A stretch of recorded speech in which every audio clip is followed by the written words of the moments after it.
All right, let's do another one. How about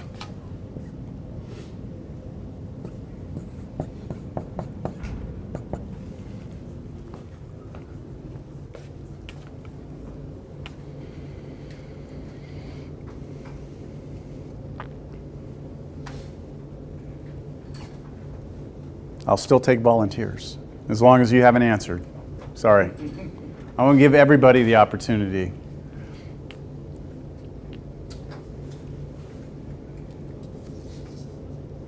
We want to make any mistakes or confusion or anything like that needs to happen now, not on a test, right? So we need to make sure we understand this. That's why I'm calling on you, because if you don't understand it, I want to try and get into your head and think about how you're looking at this. Go ahead, good. 0? Okay, so tell me how you're doing this. I was punching 1. So that's your 1 right there? From the left. From the left side, so you're walking along here, and you're looking at your y value, and you see it, you're getting smaller and getting closer to 0. Good, that's it. 0. Good, good. HI, limit, x approaches 1, little plus sign.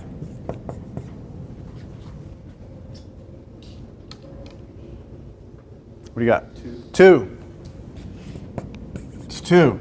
So we're looking at 1 here again, but this time we're coming in from the right because of the plus sign, which means we're walking along here, and the height appears to be about 2, right? This is 1, 2, so that's it. Is this clicking? You understanding this? Okay. I think that's it. I think we've exhausted enough of those. I have a question. Yes, So how would you define that dot on 3? Okay, so this dot right here, the only way I could ever, Jay, the only way I could get you to see that dot is to take you out of calculus and put you back in algebra and say, what's f of 3? What's f of 3? So you go out to 3, 1, 2, 3, and you're not approaching from left and right anymore. You're saying, where is the function at 3? Oh, shit, it's right there, right? It's not up here because that's an open hole. That's an open hole. At 3, it's what? -1. Is that answering your question? Yeah, I was just asking, well, because I know when you don't, I'm getting ahead of myself, but let's just say if it was a x is approaching 3, which is from the negative and the positive side, how would you, I guess, define that? Because when you leave it, when you don't put the plus or the minus on. Oh, okay, okay. You're leading me right into where we're going right now. So the question that's being asked is that, what if I don't write the plus or the minus? Like, do I have to write plus or minus to tell you which side to come in from? And the answer is actually no, but I need to explain what I mean, all right? So all of these limits that I put up on the board, every single one of these is either a left-hand limit or a right-hand limit, right? It's either coming in from the left or the right, right, left, right, yes? These are all what we call one-sided limits. But we can actually go and extend this idea to what's called just the limit, not the left-hand limit, not the right-hand limit. So if you write lim as x approaches, I'm not going to use arbitrary things yet. I'm going to say x approaches 2 of f of x equals 8. So let's say you write that. What does that mean? Well, there's not a plus or a minus here, right? Well, when you don't put the plus or minus, it's telling you that from both sides it's 8. So if you write this, it means the limit as x approaches 2 from the left is the same as the limit as x approaches 2 from the right. So the only time you can ever write it without a plus or minus is if they go to the same place from both sides. All right? First graph? Pardon me? Kind of like the first graph? Yeah, the very first example that I put up there was an example of that. The limit from the left and the right went to the same place, right? So let's actually go back to that. And let's take a look at this right here. Get all this junk off the board. How are we doing on time? About 10 minutes? Okay.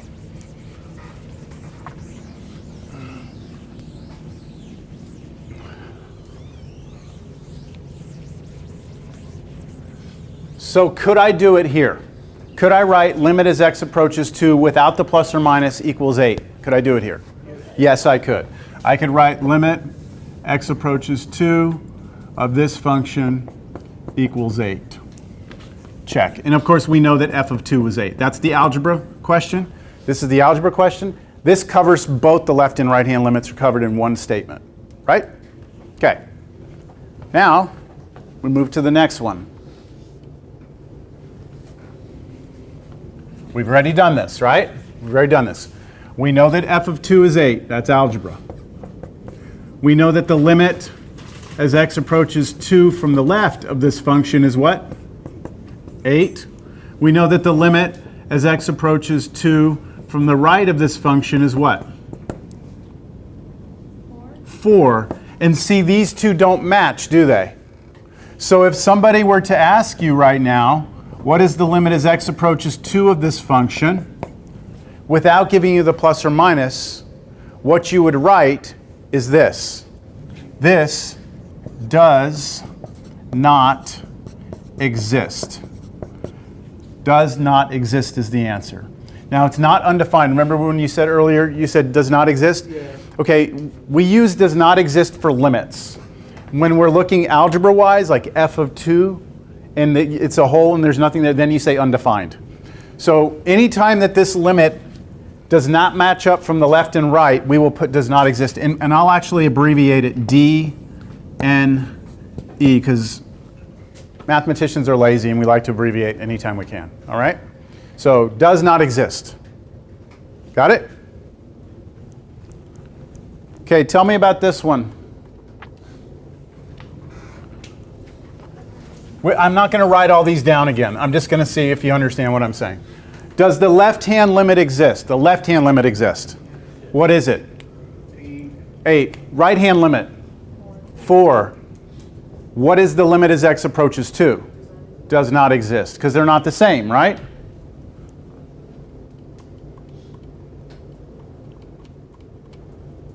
Now, this is 0.5, 1, 1.5, so this is 1 unit high. You'll see it? What is the limit as x approaches 0 of this function? What is it? 1. Because here's 0. As we approach from the left, it's headed to 1. As we approach from the right, it's headed to 1, right? The left and the right-hand limits are going to the same place. Therefore, this limit, because it doesn't have plus or minus, they need to match, which they do. It's 1. Now, what is f of 0, though? Algebra. What's f of 0?